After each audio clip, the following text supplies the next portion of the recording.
Je suis en plein quartier latin à Paris. Je me suis installée en terrasse pour réviser l'interview. D'ailleurs, il y a plein de bruit, vous devez l'entendre. On a rendez-vous dans une maison d'édition avec une femme qui n'a pas peur de déployer ses ailes et qui nous aide dans son podcast que j'écoute depuis des années à déployer les nôtres. Sa voix et son podcast Métamorphose m'ont accompagnée pendant des périodes bien difficiles. Alors, c'est pleine de gratitude que je suis arrivée devant Anne Guéquière le jour du rendez-vous. Fondatrice du magazine Féminin Bio, productrice du podcast Métamorphose, auteure et directrice de collection, Anne Guéquière est une exploratrice du bien-être. Elle a trouvé son chemin pour s'accepter dans toute sa complexité, à la fois hyperactive et ancrée, hyper sociale et sauvage. Elle est en paix avec qui elle a été, qui elle est, et ce qu'elle est en train de devenir aujourd'hui à 52 ans. Vous le savez, ce podcast n'a absolument pas vocation à faire de la promotion. Mais il y a des livres qui deviennent des compagnons, des amis.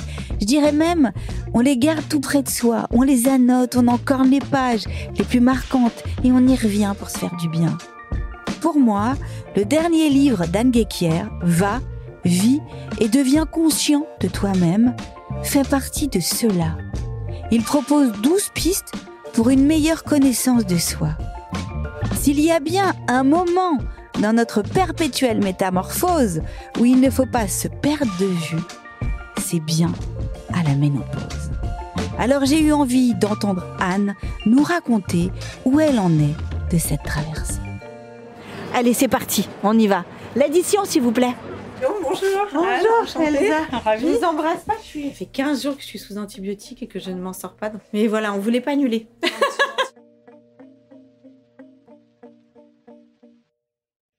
Merci Anne de nous recevoir ici, Avec joie. dans votre maison d'édition. Alors dans votre livre, vous partagez des outils thérapeutiques, des rituels, les vôtres, des symboles qui vous accompagnent dans votre vie, ainsi que des lieux qui vous ont inspiré, des lieux très forts. Vous invitez ainsi le lecteur à visiter en profondeur et en douceur ses propres chemins, tout en racontant vos questionnements et même vos aventures in vitro. D'ailleurs, je ne peux pas m'empêcher maintenant, quand je vous regarde, de penser à la petite crevette. C'est ça. C'est quand même extrêmement déroutant. Ça, Oui. pour le comprendre, il faudra lire le livre. Oui. Mais effectivement, vous racontez beaucoup de choses de vous, de manière très intime. Et en même temps, il y a une question que je me pose. Vous ne parlez à aucun moment de ménopause ou de préménopause. C'est-à-dire, alors ça va vous paraître peut-être étrange, ma question, mais quand même, qui est pour moi un moment extrêmement, enfin pour moi ou pour un nombre de femmes considérable dans le monde, c'est quand même un moment extrêmement déroutant de la vie, très bouleversant.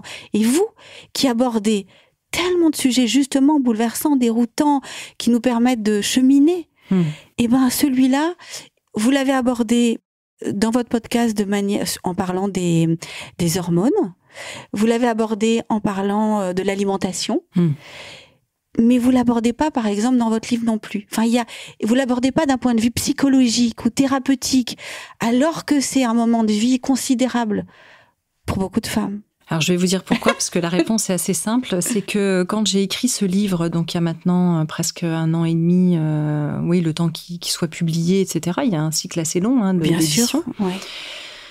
Je vivais pas du tout cette période-là. J'étais pas, alors j'étais certainement en préménopause, sauf que j'ai toujours eu un parcours hormonal plutôt cool. J'ai vraiment de la chance à ce niveau-là, que ce soit pendant mes grossesses, mes 3 grossesses ou mes règles. Oui, j'ai eu des syndromes un peu prémenstruels, où je me sentais plus fatiguée, etc. Mais je dirais que globalement, j'étais plutôt bien hormonalement. J'ai eu vraiment de la chance. Ce qui fait que pour moi, la ménopause allait être la même chose. Et puis, j'avais interrogé maman qui m'avait dit qu'elle se souvenait pas que ma grand-mère avait eu particulièrement de problèmes, qu'elle, ça avait été OK. Donc pour moi, j'allais vivre ça tranquille. Et quand j'écrivais ce livre, j'avais pas de symptômes. Sauf que entre-temps, Depuis la parution de ce livre, ça a changé. Alors. Voilà, donc probablement, si je le réécrivais maintenant, voilà. Et il y avait, je pense, une partie de moi avec une zone muette sur cet aspect-là, en disant... Oui, il y a les bouffées de chaleur, mais il y avait quelque chose de voilà, ça va passer, et puis c'est pas grand-chose. Oui, c'est pas grave, quoi. Et j'ai pris en fait la mesure du chemin et de la difficulté quand je l'ai vécu moi-même, parce qu'il se trouve que j'ai quand même beaucoup de symptômes, que je coche pas mal de cases, que ce soit les bouffées de chaleur, le brouillard mental, des pertes de mémoire et tout. Sauf que au début, je me suis dit, les bouffées de chaleur, je me suis dit c'est ça, mais le reste, je l'avais pas associé. Ouais, le brouillard cognitif. Ouais, brouillard cognitif. Ouais. C'est fou. C'est fou. Par moments, c'est comme si en fait j'avais la vue qui baissait, les yeux qui s'embrouillaient, que je me sentais comme pas bien. Comme si j'étais à l'ouest, ou presque comme si je couvais quelque chose, quoi. Alors qu'en fait, y a rien qui se déclenche, je couve rien. C'est pas, je suis pas malade. Mais je me sens... parfois, j'ai l'impression que je percute moins. Et ça, c'est super flippant parce que c'est assez désagréable de ne pas se sentir complètement en pleine possession de ses moyens. De ses moyens intellectuels, quoi. Puis je me dis, mais je suis pas complètement moi, là. Moi, c'est ce que je plus slow, là. Mais vous voyez, c'est ce que je vis avec vous, c'est ce que je vis en ce moment. C'est très déroutant. Ouais. C'est d'interviewer des gens et de ne pas sentir en pleine possession de ses moyens. De se dire, qu'est-ce que je fais? À quoi je bute sur les mots? C'est terrible. Ouais, je pense que ça fait peur, parce qu'on se dit, tiens, j'ai 2 neurones d'un coup, pourquoi? Donc oui, il y a un côté où on se pose la question. Et comme j'ai eu un Covid aussi long, je pensais que c'était... peut-être lié à ça. Que c'était peut-être lié à ça. Donc je l'ai pas forcément associé à des symptômes de péri ou de préménopause ou de ménopause. Et puis j'ai commencé à creuser le sujet, et j'ai commencé à voir que je cochais en fait énormément de cases sur la mémoire, sur le brouillard cognitif, sur les bouffées de chaleur, etc. Et donc notamment en regardant les travaux de Davina McCall en Angleterre. Je ne sais pas si vous la connaissez, oui, j'imagine, qui a fait un documentaire dessus, cette journaliste britannique. Voilà. Ensuite, ce qui m'interroge encore, c'est que pourquoi les femmes en Occident ont des ménopauses qui sembleraient être plus fortes que des femmes, par exemple, en Asie, liées à notre hygiène et à notre mode de vie, sachant que moi j'ai le sentiment d'avoir une hygiène de vie qui est absolument pas impeccable parce qu'on est tous avec des écarts et puis voilà. Non, mais vous faites plutôt très attention. Vous vivez à la montagne, vous faites du sport, vous faites attention à ce que vous mangez. Les choses, quand même. Voilà. Vous mettez les choses en place quand même. Je mets les choses en place et puis encore une fois, j'ai pas un passé hormonal difficile qui aurait pu expliquer chez certaines femmes que c'est un peu un continuum. Donc effectivement, il y a quand même une rupture par rapport à ce que j'imaginais, ce que j'avais anticipé. Et du coup, je m'étais pas programmée en plus pour avoir une ménopause difficile. Parce que parfois, on peut se dire qu'il y a aussi de la programmation inconsciente. Et dans mon cas, pas du tout, puisque j'avais une idée que ça allait être vraiment une promenade de santé. Ça l'est pas. Bienvenue dans ma vie. Voilà, je me sens moins seule.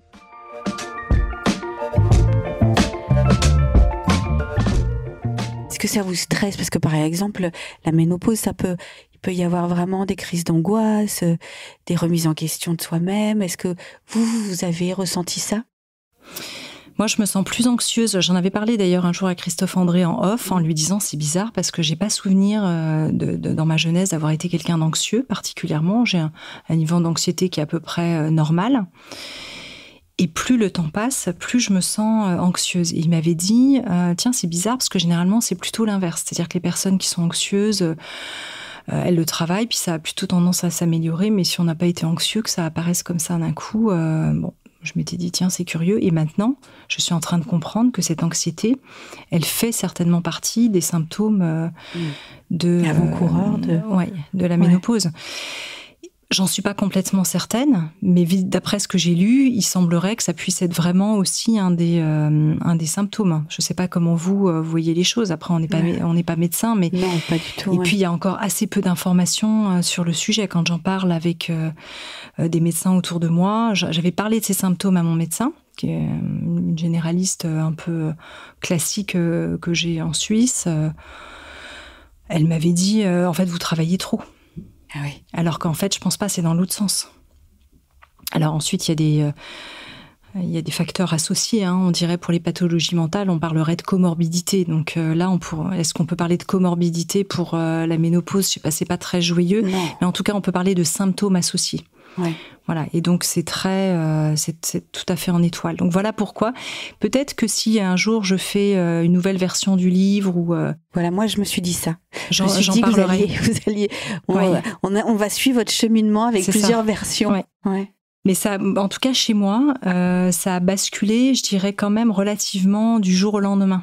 Aujourd'hui, vous avez quel âge? J'ai 52 ans. 52 ans, donc c'est récemment? Ah ben c'était il y a quelques mois. Ah oui, c'est fou. Ouais, c'est fou. Alors, je pense que le brouillard mental, l'anxiété, c'était déjà avant, mais je les associais pas puisque j'avais pas de bouffée de chaleur. Et c'est en fait à partir du moment où j'ai commencé à avoir plus de bouffées de chaleur, je me suis dit, en fait, est-ce que les autres symptômes sont liés à ça? C'est ça le truc.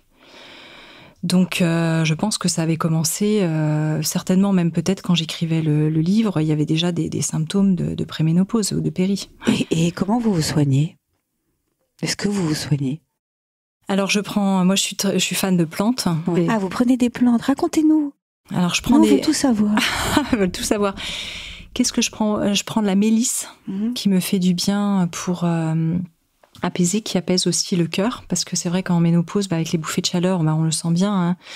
D'un seul coup, il y a tout le système cardiovasculaire qui s'anime. Et je trouve que là, je prends des gouttes de mélisse en teinture mère, et je trouve ça absolument génial. Pour la peau, je prends de l'onagre. Et ça, je trouve que c'est super pour le relâchement des tissus, pour la peau sèche, c'est vraiment extraordinaire. Là, ça, par contre, c'est presque, je pense, après à vie qu'on prend de l'onagre. Je prends aussi du collagène. Je le mets dans vos boissons. Dans mes boissons le matin. Donc, je fais des cures comme ça de collagène naturel. Je teste plusieurs marques pour voir. Je pense que c'est bien aussi pour tout ce qui est articulation. Moi, j'ai pas de problème de douleur articulaire. Je sais qu'il y a des femmes en ménopause qui... moi, j'en ai. C'est vrai? Moi, je coche toutes les cases. Mais ça, c'est assez récent. J'en avais pas et j'en ai maintenant. Là. Ça fait combien de temps que vous êtes ménopausée ou pas, ou en préménopause? Moi, je suis ménopausée. Oui. Ouais. Depuis un moment? Depuis 6 mois, vraiment. Vraiment ménopause. Ouais. Voilà. Moi, je suis pas encore ménopausée. Ouais. De manière, en tout cas, définitive. Donc, à voir si ces douleurs articulaires arrivent. Je suis en grand questionnement par rapport, pas forcément pour moi, mais dans l'absolu, par rapport au traitement hormonal de la ménopause. Parce qu'on sait quand même, et encore une fois, je ne suis pas médecin, et puis je serais très ouverte à parler de ces sujets-là avec des experts, et y compris qui ont des points de vue différents. J'arrive pas encore à me faire une opinion définitive, parce qu'à un moment donné, il y aura un effondrement œstrogénique. C'est ça qui se passe. Donc, si on prend le traitement hormonal de la ménopause, on va être pleine balle et à nouveau, je dirais beaucoup plus soi-même pendant, admettons, 10 ans. Mais ça veut dire qu'on le prend à vie, parce que si on l'arrête, l'effondrement œstrogénique, il se fera no matter what, diraient les anglo-saxons. Ouais. Quoi qu'il arrive, à un moment donné, ça va se faire. Et moi, j'ai aussi des amis médecins, phytothérapeutes, mais qui sont médecins allopathiques, qui disent qu'il vaut aussi des femmes de 70-80 ans qui ont pris des traitements et qui ont à nouveau des symptômes de ménopause tardifs. Alors, moi, j'ai pas trop envie de ça non plus. Non. Parce que je me dis, à la limite, je suis encore bien en forme maintenant. Est-ce qu'il vaut mieux pas le vivre maintenant? Sauf si on prend peut-être le traitement à vie. Mais moi, ça me pose une question d'être sous hormones. Admettons que je sois centenaire, pourquoi pas? Ça veut dire que pendant 50 ans, je vais être sous hormones artificielles. Ouais. Moi, ça me pose quand même question. Ouais, alors, je comprends. Je sais que je vais peut-être être pleine balle à nouveau pendant 10 ans. J'en ai parlé avec un médecin acupuncteur il n'y a pas longtemps, qui m'a dit, mais vu le rythme de vie que vous avez, prenez des hormones, parce que vous allez redevenir celle que vous étiez avant, entre guillemets. Alors, c'est très vendeur. Et en même temps, est-ce que c'est reculer pour mieux sauter? Ouais. Je ne sais pas. Je suis encore en recherche. Donc, ce que je dis n'a pas du tout valeur scientifique. Je sais très bien qu'aujourd'hui, il y a des traitements qu'on n'est plus du tout sur les vieux traitements d'autrefois, qui étaient les traitements américains, qui avaient... voilà. Et puis, il y a eu des études qui ont été mal faites. Donc, j'ai l'information sur tous ces sujets-là. N'empêche que j'ai aussi ce souvenir à 27 ans, quand je prenais la pilule, un matin de me réveiller et de me dire en fait, ça change mon caractère. Et j'ai pas envie, et j'arrête. Et donc là se repose un peu le même questionnement. Oui, je comprends très bien. La ménopause change mon caractère aussi.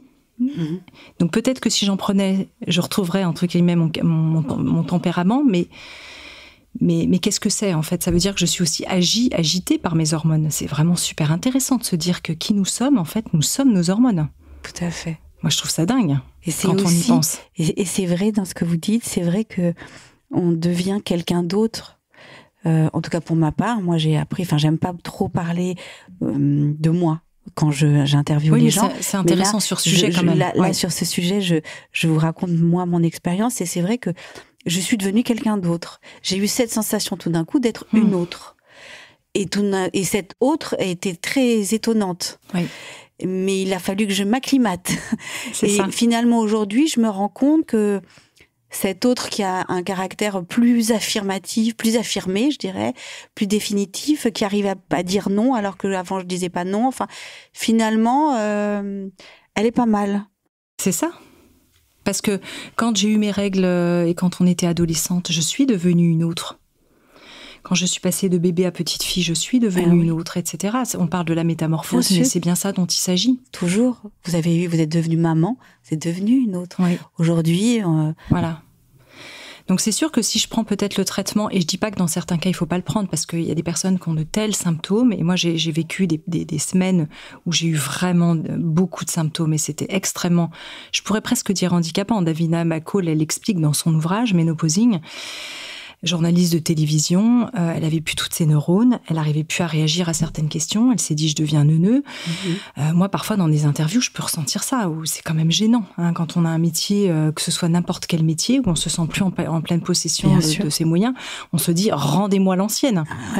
Et du coup on a envie de prendre, et en même temps ça participe à cette réflexion de exactement ce que vous venez de dire, comment je me métamorphose avec ce nouvel état. Qu'est-ce que je fais avec moi, avec qui je suis aujourd'hui. Oui. Alors on peut faire aussi un peu des deux. Parce qu'avec peut-être, moi j'ai pas testé, mais je sais que j'ai plein de femmes autour de moi qui prennent un peu des gels et qui font du microdosing entre guillemets, je sais pas si on l'appelle comme ça, mais de traitement où ça peut aussi, on peut être dans quelque chose d'un peu léger, de bien dosé. Je sais pas. Vous connaissez mieux le sujet certainement que moi. Non, mais je pense que moi je m'attendais, je pensais qu'avec toutes les thérapies par exemple dont vous parlez dans le livre, je me disais que peut-être avec l'une de ces thérapies, on pourrait aussi. Alors moi il y a des choses qui m'aident par contre énormément et ça je peux en parler. Oui. J'ai remarqué que si je diminue mon activité sportive, les symptômes reviennent beaucoup plus. Et que c'est aussi associé à la prise de poids, mais ça peut être parfois à un demi-kilo ou à 1 kilo près. Si je repasse à 1 kilo ou 500 grammes de plus, c'est vraiment du fine-tuning. C'est ça qui est assez bluffant. Je peux avoir beaucoup moins de symptômes. Et donc ça, c'est forcément lié au sport, à l'alimentation. J'ai remarqué aussi que le sucre et le gluten ont un effet très nocif par rapport aux symptômes. Et puis l'émotionnel.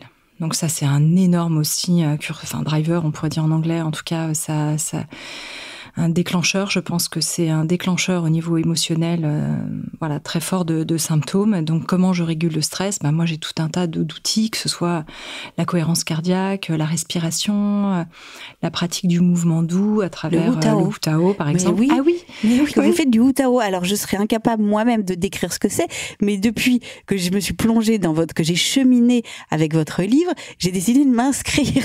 C'est chouette. Mais oui, je leur ai envoyé un petit mot, on s'est parlé, mais oui. Mais expliquez-nous, parce que en fait, je me suis dit une nuit où je n'arrivais pas à dormir parce que j'avais des bouffées de chaleur et que je me posais 1000 questions encore sur cette ménopause. Je me suis dit, mais peut-être je vais tester le Wu Tao, peut-être que ces mouvements vont me faire du bien. Mais expliquez-nous, vous, ce que c'est. Alors le Wu Tao, je suis tombée en amour pour cet art corporel. Un jour, il y avait quelqu'un qui organisait un festival du féminin qui nous avait proposé d'être partenaire.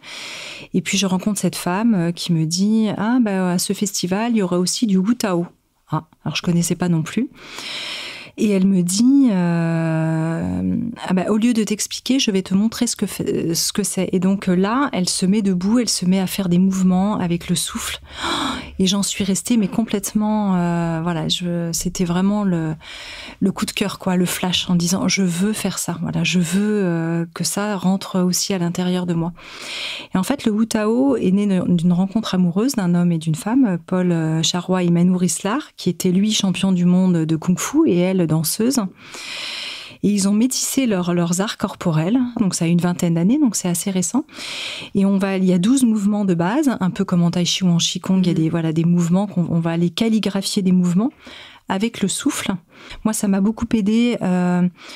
Je suis assez brainy, diraient les Anglais, c'est comme ça. Cérébral. Ça mouline, c'est vraiment fatigant, quoi. Et donc, ça vous aussi, non? Moi, je mouline tout le temps. Une catastrophe.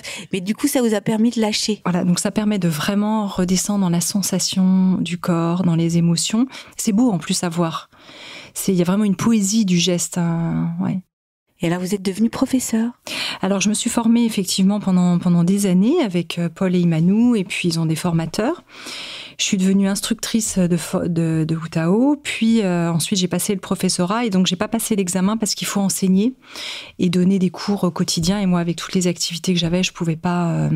Donc je donne des petits cours à des amis de temps en temps, puis je pratique pour moi-même. Mais c'est ça que j'aime chez vous. Alors vous aimez quelque chose, vous carrément vous vous lancez.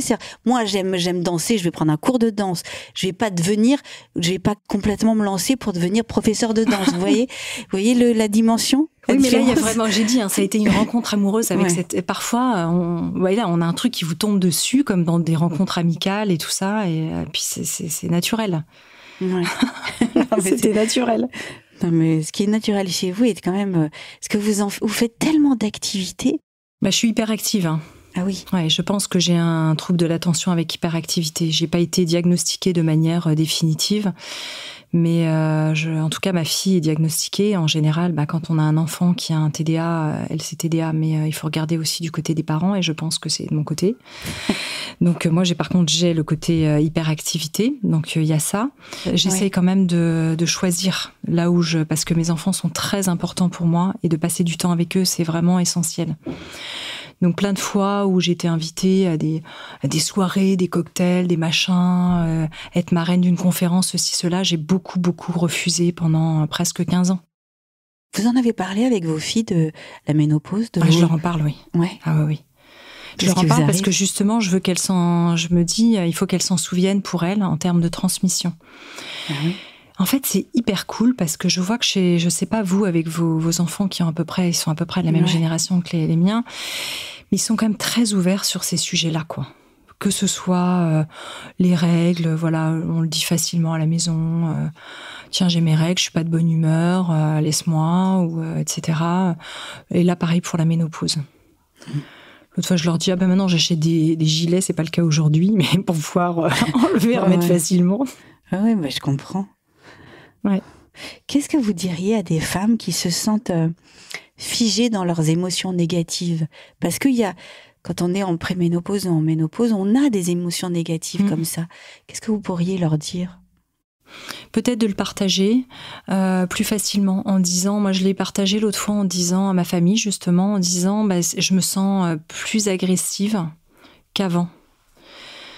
Quand il y a un truc qui m'énerve, je peux monter plus vite dans les tours. Donc de pas hésiter à le partager en fait. Au début, je le disais pas trop, puis finalement, je me suis dit il faut vraiment alors pas toutes les 5 minutes parce que ça peut aussi être un peu saoulant pour les autres. Hein.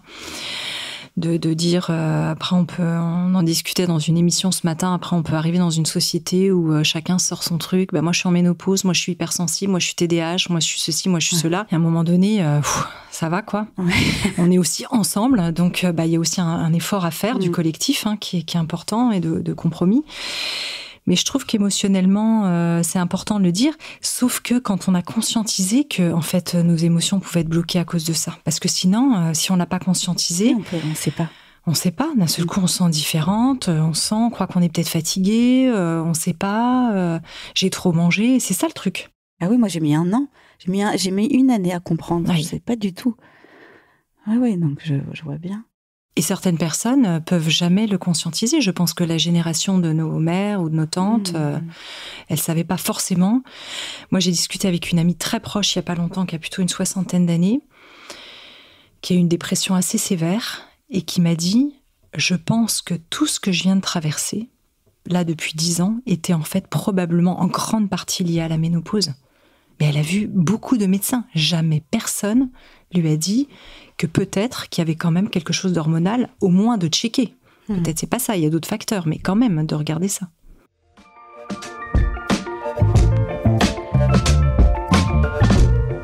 Est-ce qu'il vous reste une part d'ombre, Anne ? Je dirais que elle s'est presque même accentuée, ça donne pas tellement envie. Mais non, c'est vrai ? Non, parce qu'en fait, quand on tire des ficelles, c'est presque, je dirais, sans fin. En fait, les masques qui nous habitent, les voix qui nous habitent. Et moi, je suis pas tellement dans une perspective, même pas du tout, de meilleure version de soi-même ou d'alignement intérieur. Souvent, on entend « Ah ben dis donc, telle personne, avec tout le travail qu'elle a fait, de quête de soi, de développement personnel, elle est pas tellement alignée. » On est vraiment sur du jugement. Nous sommes toujours en chemin. Et puis, l'épreuve, les situations extérieures viennent toujours aussi à notre rencontre, que ce soit les joies ou les peines. Notre vie est faite de tous ces chaos qui viennent à notre rencontre. Donc, on est sans cesse, je dirais, retitillé sur la métamorphose en réalité. Alors justement, la métamorphose, c'est votre podcast. Plus d'1 million d'écoutes. Moi, ça fait des années que je suis avec vous, je passe mes nuits avec vous, parce que quand ma mère, en fait, était très malade, qu'elle avait son cancer, en fait, j'étais devenue insomniaque, et vous m'avez sauvée. Enfin, en tout cas, ce podcast m'a sauvée parce que je passais mes nuits à l'écouter, à me sentir bien, rien que les voix m'apaisaient, votre voix m'apaisait aussi, et les personnages que vous avez interviewés me faisaient du bien. Alors une question vraiment assez banale, parce qu'entre Métamorphose, ce podcast, votre livre, le fait que vous soyez marathonienne, que vous soyez aussi entrepreneuse, enfin que vous fassiez plein de choses, moi j'ai eu beaucoup de mal à m'y retrouver avec vous. C'est-à-dire qu'en même temps, j'avais ce personnage de femme très à l'écoute des autres, très empathique, très amoureuse de l'humain, je dirais, mais peut-être le mot est trop fort en tout cas. Et en même temps, je sais pas. Et en même temps, j'arrive pas à définir qui vous êtes. Donc, qui êtes-vous, Anne ? Est-ce qu'on peut se définir ? Je ne sais pas. C'est quand même une question. Oui, c'est difficile. Parce qu'en fait, nous sommes multiples. Ce qui est peut-être particulier dans ma façon d'être au monde, c'est que j'ai une partie de moi qui est à la fois, je pense, très intérieure et très spirituelle, et vraiment dans quelque chose presque de sauvage, et à la fois très terrienne, ancrée, avec effectivement un côté peut-être yang, d'entrepreneuse, de fonceuse, comme vous le disiez, de marathonienne, etc. En général, on trouve soit plutôt des profils un peu schizoïdes, un peu éthérés, soit des gens qui sont bien ancrés. Et chez moi, il y a un petit peu ces deux extrêmes qui cohabitent. Ouais. Mais comme tout à chacun, finalement. Bien sûr qu'on est multiples. Mais c'est vrai que ce grand écart à l'intérieur de moi est peut-être plus déroutant, en fait. Y compris pour moi-même. Ce sont des parties de moi que j'ai vraiment dû réconcilier. Dans les archétypes...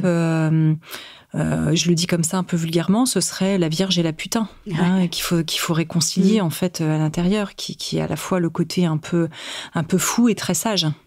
Ouais. Oui, c'est ça, mais ouais. Donc je sais pas me définir. Est-ce qu'on peut véritablement se définir ? Mais... Ouais. En tout cas, il y a des voix de moi que je connais beaucoup mieux aujourd'hui, ou des masques que j'ai appris à mieux connaître, à apprivoiser, avec qui je navigue peut-être plus facilement au monde qu'avant, ça c'est sûr. Oui. Parfois je dis même nous agir, c'est pas très français de dire ça, mais je sais pas comment le dire autrement. Il y a quelque chose qui agit en fait à travers moi, et je l'observe. Et parfois je peux avoir un tyran qui sort, parfois une personne extrêmement bienveillante, et tout ça, ça fait partie de moi. En ça, je pense que je suis assez proche aussi, pas surtout, mais proche de la pensée de Franck Lobvet, sur on est à la fois une bonne et une mauvaise personne. Bien sûr. Voilà, tout ça, on pourrait dire presque s'alchimise, s'entremêle. Bien sûr. Est-ce que vous avez fait une psychanalyse? Parce qu'en fait, vous avez fait plein de thérapies. D'ailleurs, je sais même pas comment vous avez trouvé le temps de faire autant de thérapies. Mais j'ai pas fait une psychanalyse au sens un peu classique du terme de 20 ans, par exemple. Il y a des thérapies. J'ai fait une thérapie assez longue, plutôt de mon côté en transgénérationnel, parce que c'est une voie qui m'a énormément intéressée, où il y a quand même un gros travail de psychanalyse qui est fait à travers ça. Après, ça dépend de la personne avec qui on le fait. Travaillez. Ouais. Et bien, chez moi, ça a duré presque 3 ans. Où j'ai pris vraiment tout l'arbre avec moi, toute ma famille. Et puis, mes parents ont aussi souhaité faire cette démarche de thérapie en transgénérationnel. Alors, on n'était pas tous dans le même, ensemble, dans la même pièce. Hein. Mes frères, mes belles-sœurs, etc., etc. Mais en fait, c'est génial parce que du coup, il y a toute une famille comme ça qui se met en chemin. Ouais. Ça fait énormément... alors, parfois, il peut y avoir des tensions parce que ça fait ressortir forcément des non-dits, des choses, et ça a permis de carrément libérer la parole sur des sujets assez lourds dans l'arbre, en fait. Ça a levé des secrets de famille très lourds et qui avaient vraiment besoin d'être dits. Après, ça refait bouger les énergies de tout le monde. Hein, quand on fait ce travail-là, la place, donc chacun aussi se repositionne. Donc c'est un peu comme quand on lève de la poussière sous un tapis, ça brasse. Et puis là, je sens que maintenant qu'on a tous un peu fait ça, il y a quelque chose qui est retombé avec une belle harmonie en fait globale. Donc c'est bon quoi de voir que ça nous a vraiment soudés. On n'était pas du tout éclatés parce qu'on est vraiment dans une famille assez liée. Mais ça a pu générer des tensions et maintenant ça a redonné quelque chose, une autre profondeur qui s'est incarnée. Ouais, c'est bon, hein. Ouais, après, bon. Il faut que personne n'a forcé personne à le faire. Hein. On peut aussi le faire seul. On n'est pas obligé d'embarquer toute sa famille. Eux avaient envie aussi de le faire. Justement, qu'est-ce que vous pourriez proposer? Parce que dans votre livre, il y a 12 chemins de métamorphose. Qu'est-ce que vous pourriez proposer aux femmes qui nous écoutent, qui sont comme ça, là, un peu perdues, qui n'y connaissent rien? Nous, par exemple, moi, je vous écoute depuis des années, donc j'étais déjà un peu avertie à tout ça. Qu'est-ce que vous pourriez... C'est quoi le premier pas quand tout d'un coup, on a envie de cheminer sur soi? On fait quoi? Comment ça se passe? C'est difficile parce que chacun prend des chemins un peu différents et puis chaque cas est unique aussi en fonction de ses traumas. Il y a des personnes qui sont des grands traumatisés et donc on va pas aller du tout vers le même type de cheminement qu'un cheminement plus de connaissance de soi. Moi, je porte pas ce qu'on appelle les grands traumas, en tout cas a priori. Après, on peut être aussi dans une amnésie traumatique, mais aujourd'hui, je ne crois pas. Mais on a toujours cette petite précaution. Donc mes blessures sont des blessures humaines, des névroses, on va dire, banales.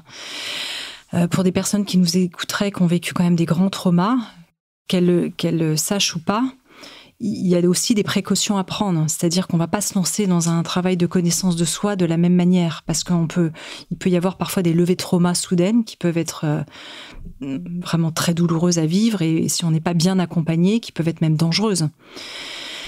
Donc je dirais que c'est à chacun de se dire je sens que ça tourne pas rond, que j'ai envie peut-être d'opérer un changement dans ma vie, qu'il se passe quelque chose et peut-être je teste une petite chose très sérieuse déjà qu'on m'a vraiment bien conseillé, pas y aller de manière hasardeuse et je vois comment ça résonne avec moi si je le sens. Et ensuite si ça prend bien, peut-être de creuser un peu cette voie-là, de pas picorer, de pas faire trop de choses en fait en même temps, parce que sinon, moi là, je les ai regroupés dans un livre, mais en réalité, je le dis d'ailleurs à un moment, ça a été quand même séquencé dans le temps. Bien sûr, oui. C'est pas que d'un seul coup, en 10 ans, j'ai fait 40 choses en même temps.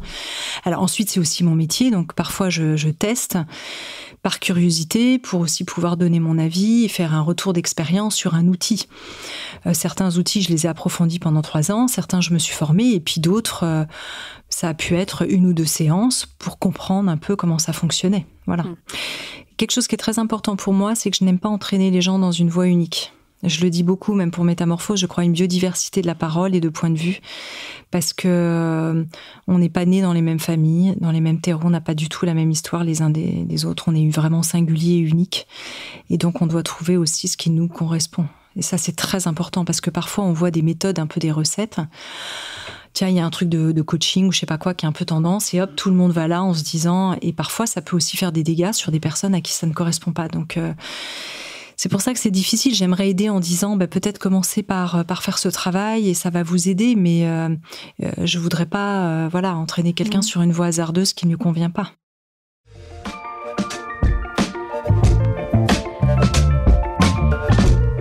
Qu'est-ce que vous pourriez dire aux femmes ou aux hommes qui nous écoutent aujourd'hui?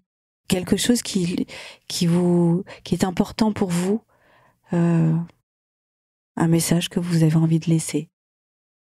Moi, ce que je ressens de plus en plus, c'est que peut-être de partager ça, c'est que à la fois nous restons un mystère pour nous-mêmes, perpétuellement, comme l'autre est un mystère pour nous. C'est-à-dire que parfois on est à côté d'un conjoint, d'un enfant, et puis on se dit finalement, qui est-il ? Et puis aussi qui je suis. Et de pas forcément vouloir tout découvrir de soi, parce que cette surprise aussi de soi est bonne. Là, dans notre métamorphose qu'on est en train de vivre, on découvre un autre nous-mêmes, et puis c'est chouette aussi, pas vouloir forcément tout décortiquer. Et puis, on est dans des temps où on se prend beaucoup la tête sur comprendre au niveau de la santé mentale, de qui nous sommes, et c'est chouette. Et je pense que le connais-toi toi-même, il est vraiment très chouette, et je l'ai développé là longuement. Et en même temps, pour moi, il y a une partie où on s'abandonne à vivre, à un moment donné. De dire, je fais confiance, je m'abandonne, et je me dépose. Il y a quelque chose qui se dépose et qui laisse en fait les choses couler. Alors peut-être c'est ma personnalité aussi qui veut ça, peut-être parce que je suis croyante, il y a quelque chose qui est en confiance aussi par rapport à ça.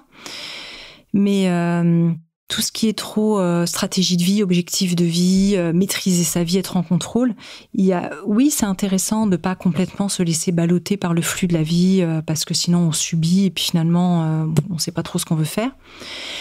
Donc il y a une partie qui est intéressante en ce sens, avoir un cap, et en même temps jouer avec la vie, le vent, et puis saisir en fait ce qui se présente. Et je crois que c'est très important. Sinon on veut toujours que ça advienne, au lieu que ça advienne en fait à travers nous, que ça œuvre. Ouais. Donc laissez vivre. Laissez œuvrer, oui. Laissez œuvrer. Laissez œuvrer, oui. Est-ce que vous allez laisser œuvrer votre ménopause? En tout cas pour l'instant, je la laisse œuvrer. Merci Anne. Merci beaucoup.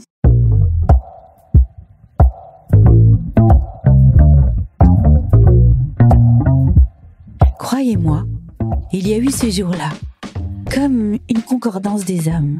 J'espère que ça s'entend et que vous êtes apaisés comme je l'ai été après cet entretien. Allez, on s'embrasse. Quand même. Merci beaucoup pour ce moment. Ouais, tout le monde, comme disent les Suisses. Anne est la première de nos invitées à nous parler si librement de ce brouillard mental qu'elle se surprend à ressentir depuis peu. Elle a déjà de bons outils pour gérer son stress et garder les pieds sur terre. Mais ces moments de confusion sont toujours un peu effrayants. Sachez que je sais de quoi je parle. Pour y voir plus clair sur ces petits passages déroutants, je suis allée voir ma chère collègue Sylvie Chocron, neuropsychologue et directrice de recherche au CNRS. Alors ce brouillard cognitif, donc ça vient d'un terme anglais qui est brain fog. C'est cette sensation de pas pouvoir utiliser ses capacités intellectuelles, ses capacités cognitives. Donc c'est cette sensation d'avoir du mal à faire attention, de pas pouvoir se concentrer, d'oublier des choses, de ne pas être au maximum de ses capacités. Et donc souvent les femmes sont très très inquiètes de se retrouver dans cet état-là, surtout quand elles étaient habituées à opérer intellectuellement, vraiment à répondre à la demande, à être très efficaces. Donc tout d'un coup, elles ont un sentiment vraiment de diminution sur le plan intellectuel. Mais Sylvie, doit-on vraiment s'inquiéter pour la santé de nos neurones qu'on aime tant? En fait, le problème, c'est que ce brouillard cognitif, il arrive, on va dire, grosso modo autour de la cinquantaine, ce qui correspond aussi à un âge où physiologiquement, nos capacités décline de fait, et donc effectivement beaucoup de femmes, si elles ignorent qu'il y a cet effet hormonal sur leur capacité cognitive, vont paniquer en se disant que elles sont en train de perdre la mémoire, qu'elles sont plus capables de faire attention, qu'elles sont bonnes à mettre à la poubelle. Si les femmes elles-mêmes, elles se persuadent qu'elles sont véritablement moins efficaces, moins performantes, du coup c'est le début de la fin, quoi. Donc il faut absolument qu'elles arrivent à se convaincre que ce n'est pas le cas. et qu'elles puissent du coup reprendre confiance en elles et montrer que non, elles ont toujours leurs capacités et qu'elles vont être capables d'être aussi performantes qu'avant.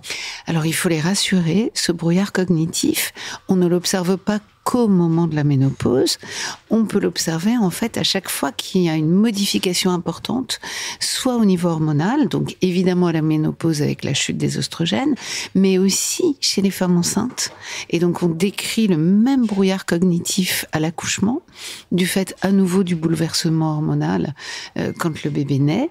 Ce brouillard cognitif, il ne correspond pas à une perte des capacités, mais il correspond véritablement à une difficulté à utiliser ces capacités intellectuelles qui sont toujours là.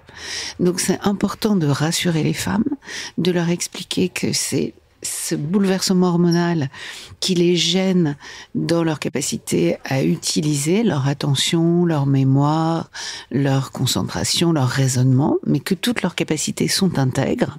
Elles peuvent avoir la sensation que trouver le mot précis dans une réunion, c'est difficile, ou d'être aussi percutante que ce qu'elles étaient par le passé, ou de suivre une conversation ou une réunion peut être difficile, et donc de fait c'est effrayant parce qu'on a l'impression qu'on peut plus se concentrer, qu'on peut plus faire attention, et donc du coup le stress va en retour générer aussi une difficulté à utiliser ses capacités. L'important, c'est d'être conscient que ça peut arriver, c'est d'être conscient que ce n'est pas grave, et c'est surtout d'être en mesure de se rassurer pour ne pas rentrer dans le cercle vicieux de l'angoisse par rapport à ses capacités intellectuelles qui, de fait, va générer une baisse d'efficacité. Ok, donc c'est vraiment juste passager, on vous fait confiance. Alors, en fait, le cerveau est vraiment un organe magique parce qu'il a ce qu'on appelle la plasticité. Donc, ça veut dire qu'il va être capable de s'adapter.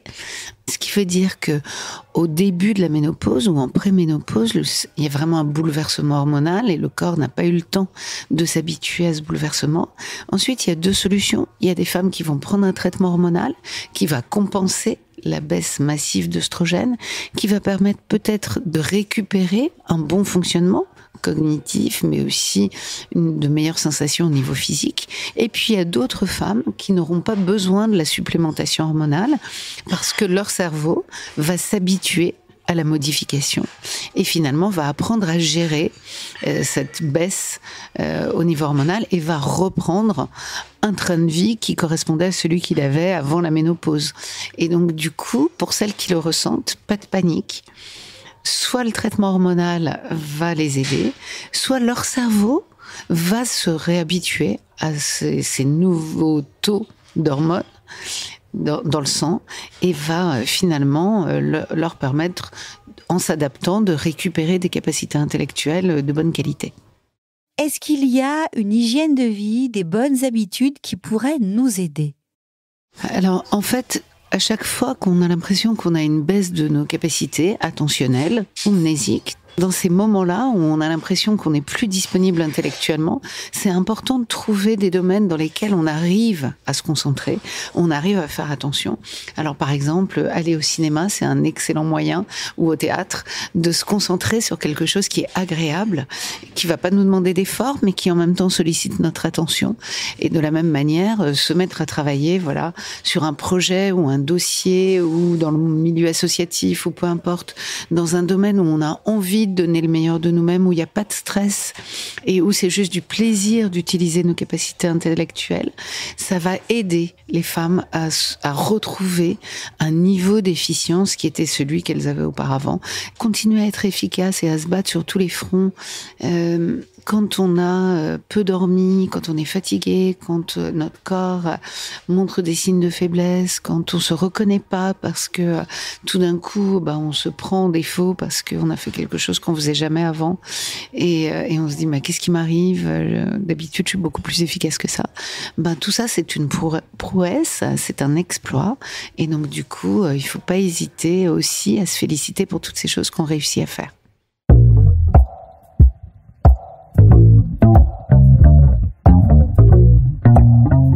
Merci à Anne Guéquière pour ce moment. Je ne sais pas si vous l'avez ressenti, mais il s'est vraiment passé quelque chose de tendre, de chaleureux. On s'est parlé à cœur ouvert et j'espère que ça vous a donné des ailes à vous aussi. En tout cas, merci Anne pour votre approche bienveillante et éclairée. Merci à Sylvie Choqueron de nous avoir rassurés sur ce brouillard qui parfois nous déstabilise terriblement. Cet épisode a été réalisé avec attention, passion et tendresse par Marie Braun, mixé par Célia Brondeau et mis en musique par Alban Claudin. Quant à moi, je vous dis à bientôt pour un prochain épisode. Ciao!